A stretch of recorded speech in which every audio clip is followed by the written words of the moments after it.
Hi betting experts, on Tuesday, June the 18th, the first day of Royal Ascot. We've got selections in all 7 races. The ground a lot better than it looked like being. It's missed most of the weather that's been around. There's talk of watering at some point during the week, but I think it's going to be pretty much perfect ground conditions. We start off with our betting expert daily nap. This goes in the 425, the St James's Palace Stakes, a Group 1, and I think Rosallion is very much the one to side with from the in-form Richard Hanninyard. Now this one is a rapidly improving performer. I really liked his win at the Curragh last time out. He only won narrowly, but if you watch the run back, I thought it was a pretty remarkable performance. He absolutely flew home. I don't think he was in the right part of the track at all. He was away from the leader on the far rail. He was left with an awful lot of ground to make up, and he showed a devastating turn of foot to get up close home and win the Irish 2,000 guineas on the knot. He's got a lot of scope to keep on improving. He's only run 6 times in his life. There's more to come. Decent ground, absolutely ideal.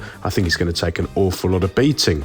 Our betting expert value angle selection goes in the opener at 2:30, the Queen Anne, a Group 1, and I think Charin at around 4-1 is the one to side with here. Now, Roger Varian always targets a handful of horses at this meeting and places them realistically. This one's won 4 of his 14 career starts so far. He posted an absolutely belting effort in defeat when second behind the enterprisingly ridden Audience in the Group 1 Lockinge at Newbury last time out. Now, the third's let down the form since, but I don't think you should read too much into that. The winner got a brilliant ride on the day, and Charin was the only one to come out of the pack and give him any kind of race. I think this mile on decent ground will be his optimum conditions, and there's lots of these rivals who've got an awful lot to prove.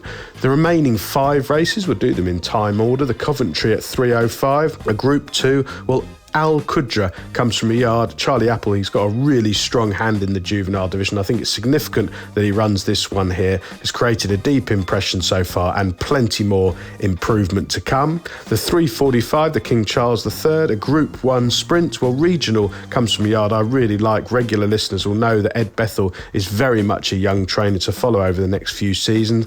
His sprinter posted a cracking effort in defeat on his seasonal reappearance at the Curragh behind Mitz Bahi. Watch that run back. The rider actually lost an iron leaving the stalls and then raced up and duelled on a strong pace throughout.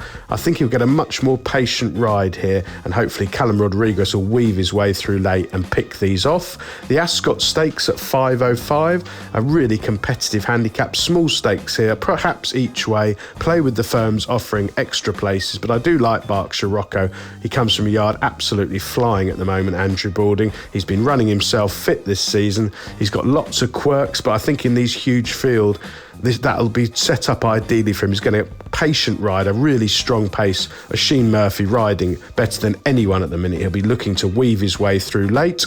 The Wolferton at 5:40, a very trappy listed contest. I thought the one who was overpriced here was Astro King, who comes from another excellent small yard, Daniel and Claire Kubler. He's hardly in the first flush of use. He's this 7-year-old now. He's basically one of those horses. He's a little bit in the twilight zone. His mark's too high to win the Heritage handicaps, and he's not really good enough for Group 1, Group 2, but this listed prize looks a really good fit, and he seems sure to give his running again, perhaps play each way, perhaps look for firms offering extra places. He's a rock solid sort of horse who's bound to give his running again. And finally at 6:15, the Copper Horse Stakes, a handicap, another unfathomably difficult contest here, but I do think Baig Door from the James Ferguson yard is a very interesting runner. He's been kept fresh for the Royal Meeting after making a winning seasonal reappearance 44 days ago. He's already shown a likeness for this course and distance when he was with Chris Wall previously, and I think he remains open to a little bit of improvement with this excellent yard. Best of luck with all 7 races on day 1 at Royal Ascot, betting experts.